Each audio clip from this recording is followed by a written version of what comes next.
everyone. We're live at the Pace Studio right now with Matt Saincome and Bill Conway. Guys, thank you very much for being here.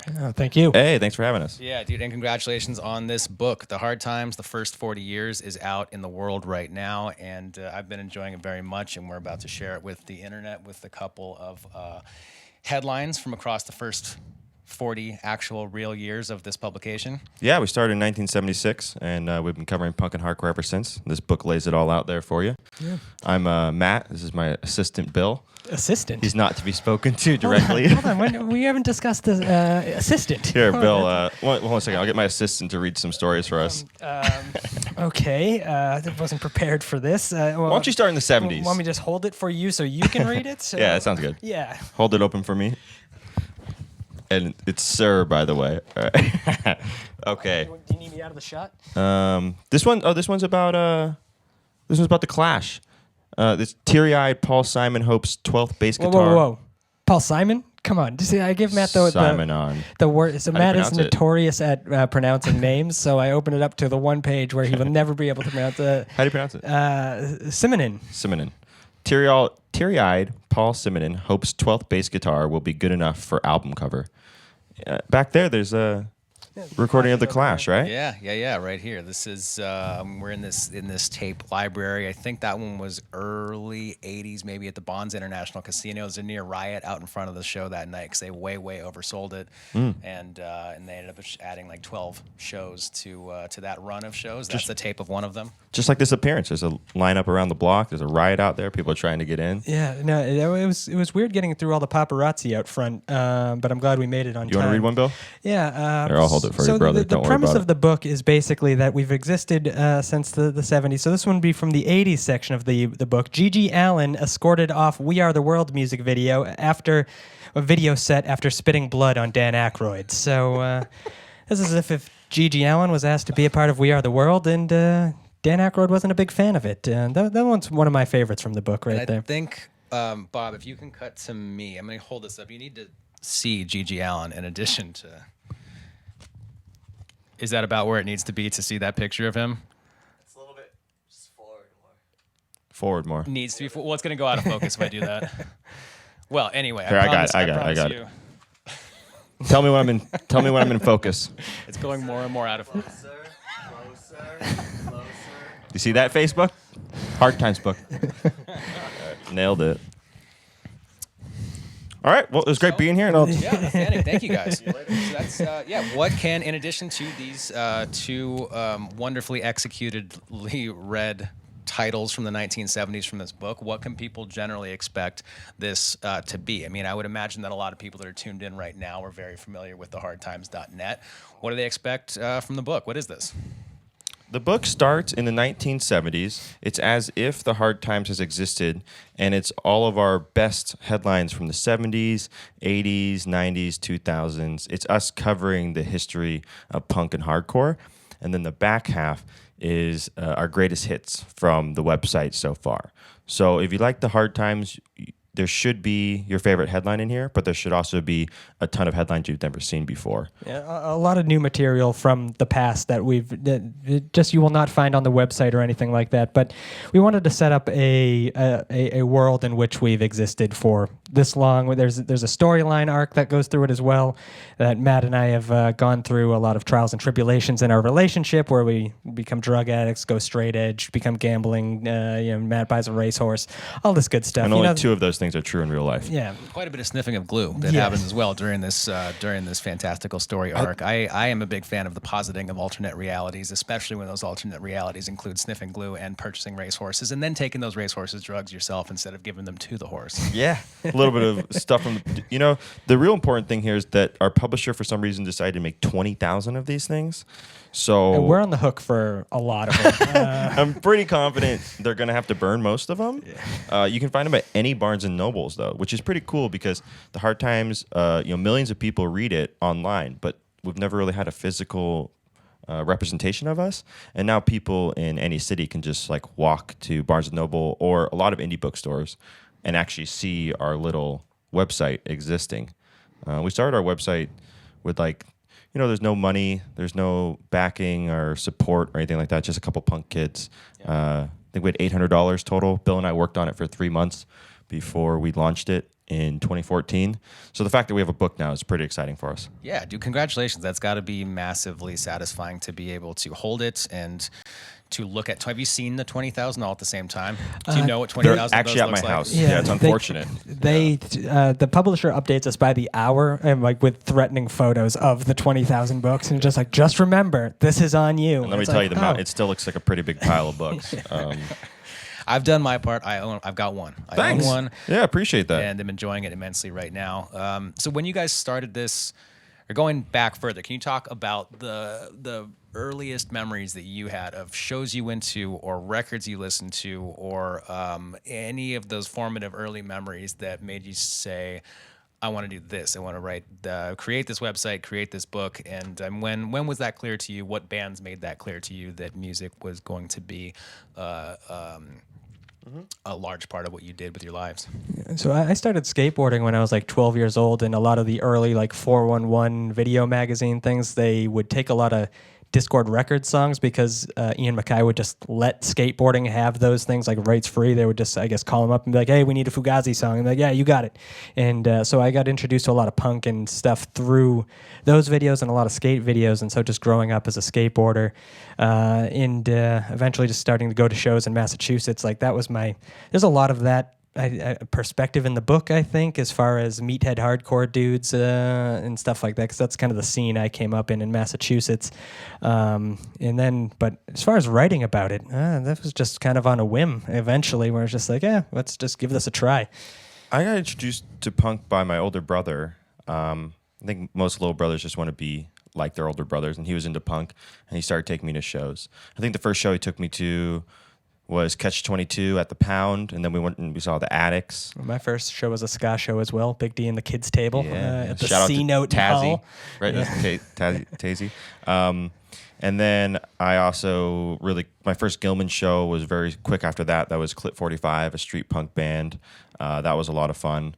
And then, I had a punk scene all throughout high school and college. So for whatever reason, I don't know what it is, I've just always been inclined to do punk comedy stuff. This is where Matt's going to talk about how he started writing for the yearbook early on in high school. Sorry, we've been hanging out with each other too much. We know each other's stories now. Yeah, Well, so dude, we've known can each other for for 30 or 40 minutes now. I know that we went to the same college, and I wouldn't be surprised if I have seen your zine before in my life unknowingly, and I'm just discovering this right now. Well, have you there seen was the not- yearbook he worked on, though? Because that's the real important stuff. The Danville 2007 yearbook. Monta Vista. Okay. So I whatever. was put in charge of my high school yearbook. That was the first publication I ran. And then I did a punk zine, and then I got on the music section of the SF Week. SF Express at SF State. Then I was music editor of SF Weekly. So doing music publication stuff it's literally the only thing I've ever done. So I don't know why that became my life really. I know that when I had my punk zine, it was like a comedy thing, and I was just pissing people off and making jokes. And I called up Ian Mackay, and I was like, hey, can I please interview from a punk zine? It's kind of like a goofy thing, take really quick, like 30 minutes, and it's just jokes. He said, I'd be happy to talk to you, but there's no jokes allowed. I don't want to be a part of anything funny. There's no surprise questions. So if you want to interview me, it has to be a real interview.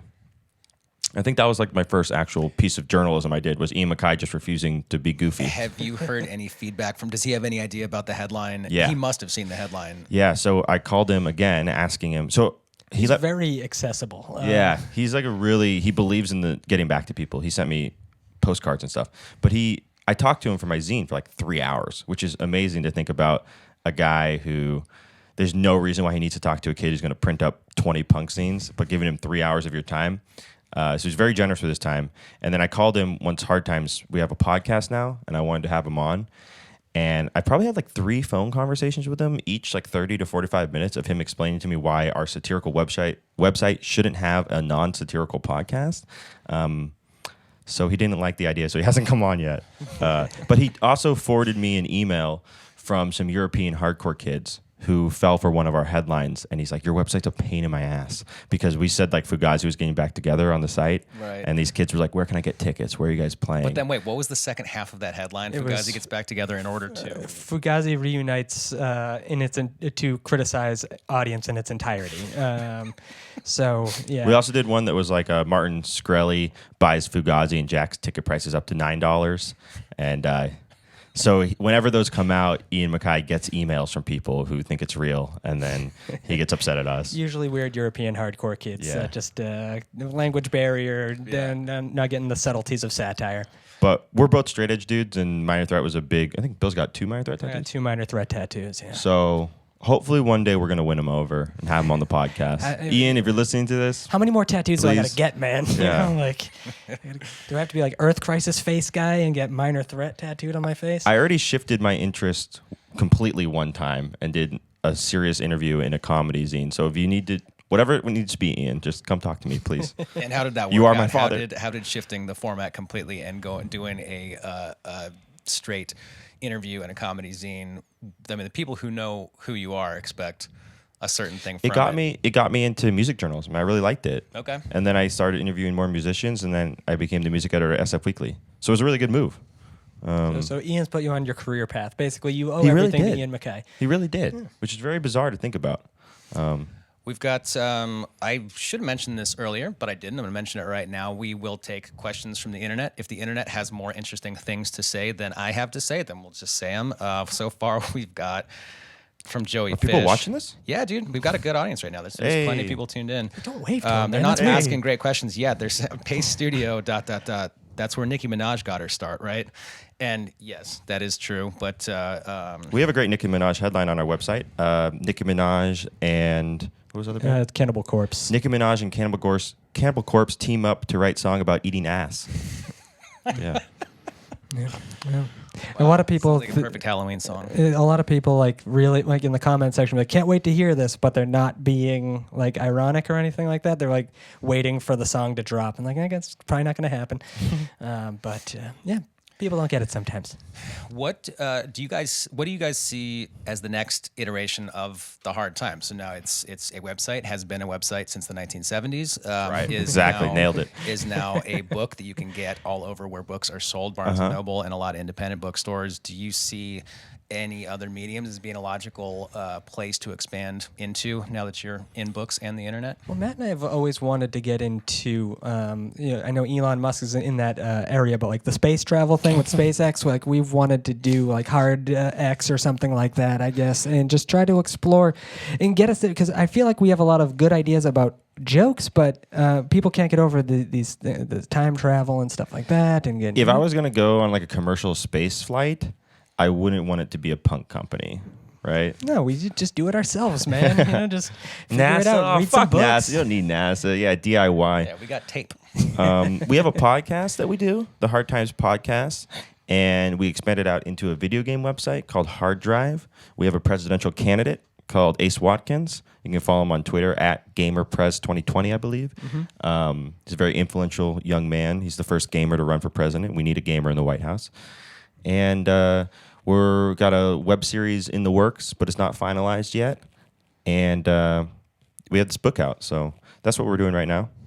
Is that not enough for you? Dude, web Is that series- not enough? Web series and space travel in the works is Yeah. plenty. I'm thoroughly satisfied with both of those answers. Okay, great.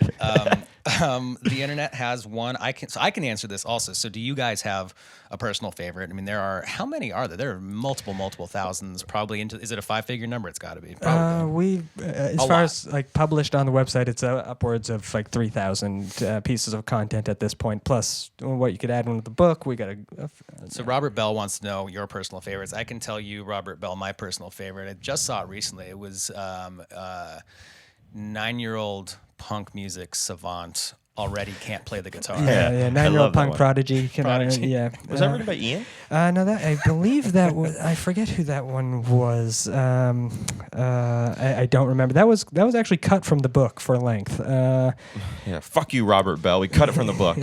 I think my favorite is Punk on Shark Tank wants $25 to make some pins. There's just something beautiful about the notion of like the small ambitions. You know what I mean? Like I played in bands.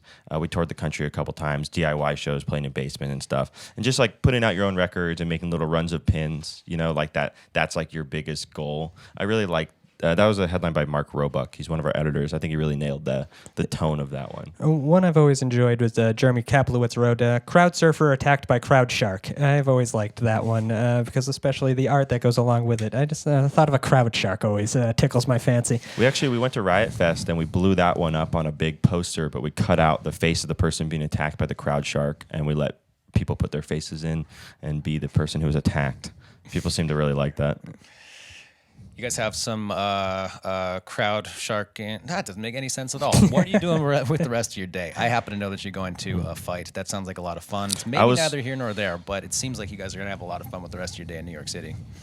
I had a blind dog get fucked on top of me once. You want to hear that story? Yeah. Wait, Okay. hold on. Is this morning? We've been together all morning. When did a blind dog have sex on top of you? I was on What? tour.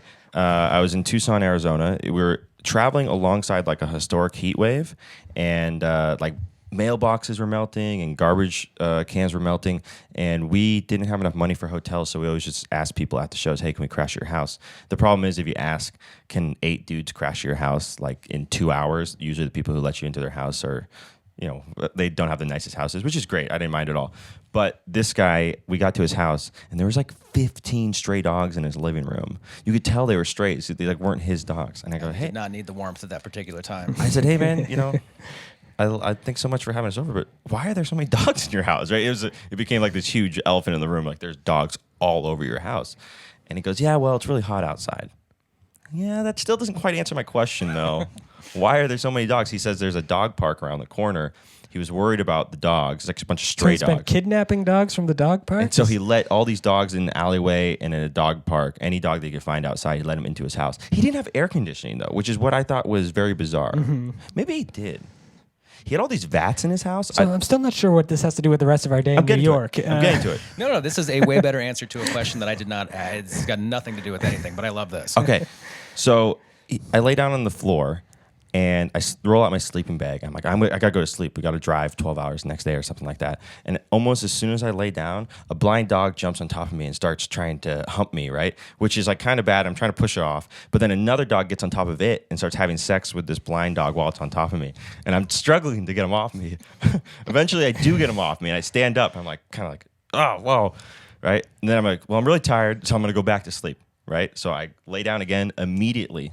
Both dogs start having sex on top of me again. So I ended up going into the van and I took 2 bags of ice, put one on my forehead, one on my chest, and I tried to sleep in the van, but it was like 110. And so inside the van it was like 120. And I woke up like, I think I almost died. Yeah, but you stayed blind dog sex free in that 120 degree state, so I think you maybe made the right decision.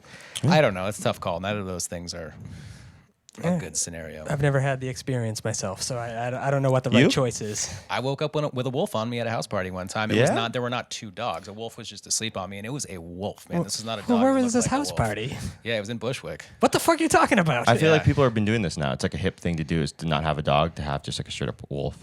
Okay. Or like a half wolf. But it was the winter, and it was kind of nice. I woke up very surprised that this was happening, and it wasn't the right apartment either. It was in a different floor of the building that the party had been, and the people were very gracious when I said, what is the address at this place? They said, well, and whose wolf? Is this wolf supposed to be here? Does this wolf You're lucky it was a nice wolf. And it was, yeah. It was you walk into the wrong apartment, the wrong wolf. Could be problems. Yeah.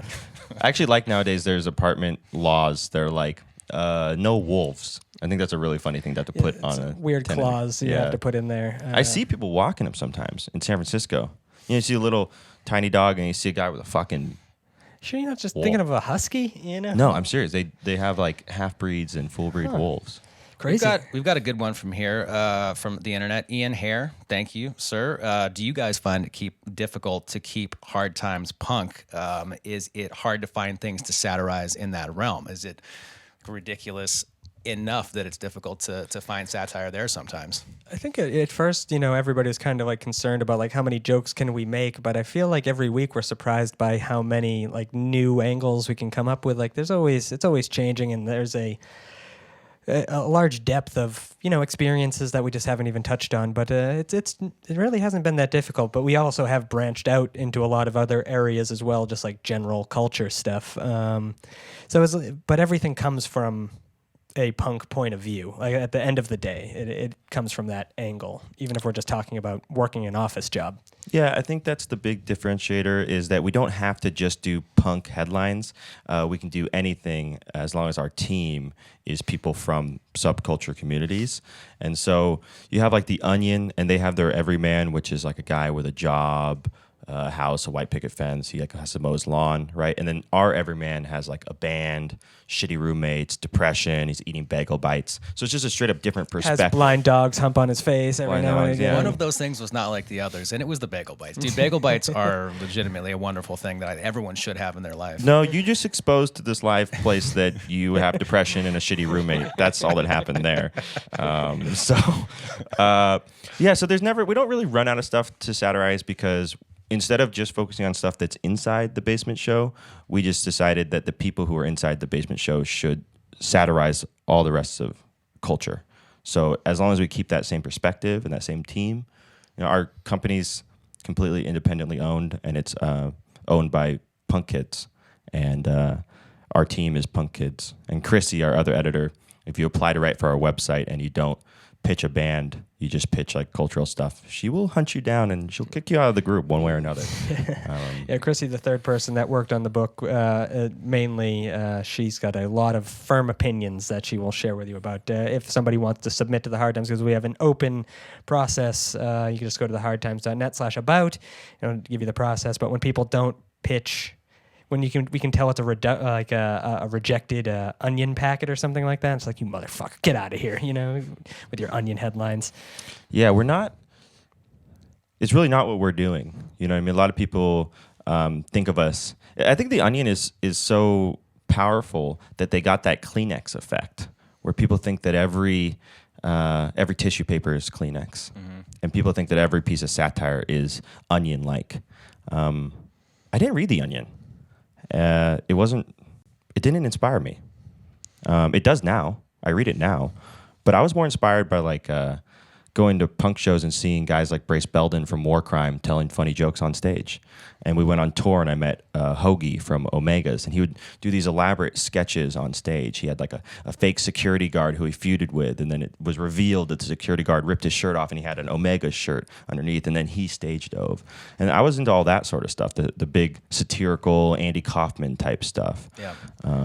It's a no redeeming social value due way. There wasn't that much backstory to it, but there was a fella in a massive chicken suit, like a really good one, not just this chicken suit cost a lot of time and effort to create, and this dude was doing the front flips off the stage into the thing full on with this chicken suit on, and it was the most satisfying spectacle I had seen in quite some time. I love spectacle bands. I like stuff like that a lot. And when I played in a band, we eventually started doing stuff where when we were on tour, like the drive to the show, we would just joke, like, what could we do that would be absolutely insane? Like, what weird thing could we do?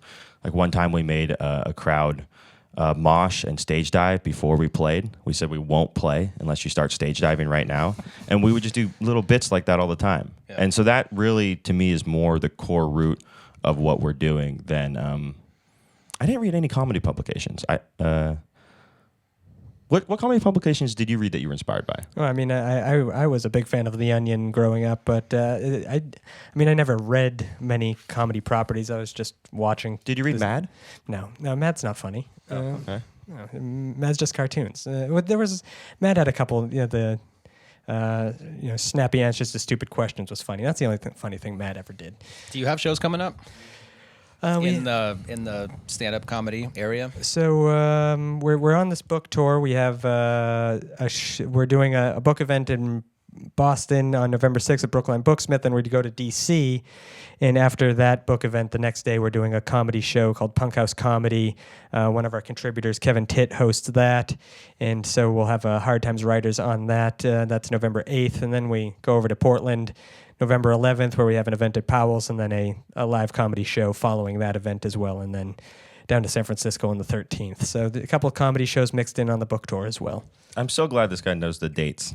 This is like, we have a perfect partnership, because if you asked me any of those dates, I would not know any of them. Yeah, well, for these things, I'm generally off camera over there with the internet right in front of me, and I can read them off of a screen without having anybody know that. were it to come from my memory, I also would be in the same boat as you. Yeah. Good for you. Hey, Bill thanks, Conway. guys. I really Very appreciate the well done. compliment. Nicely It's done. really Nicely nice of you to done. say. I mean, remembering 4 things is, yeah. More specific things, multisyllabic things. Yeah, you're right. You're right. I'm impressed. I am impressed by this book. I like it very much. Thank you guys for coming here Yeah, and thanks so talking much for about having it. The us. Hard Times, the first 40 years is out at Barnes & Noble, independent bookstores all over the place. I'm sure there are many internet places where it is available They can as go. well. They can go to thehardtimes.net/book, and it kind of lists out all the different places you can buy it. Outstanding. Well, dudes, thank you for doing this. Enjoy the rest of the trip. Travel safely. Avoid Thanks so much for having us. blind dogs, 120-degree heat. Try our best. Yeah, thank you. All right. Bye, everybody. Thank you.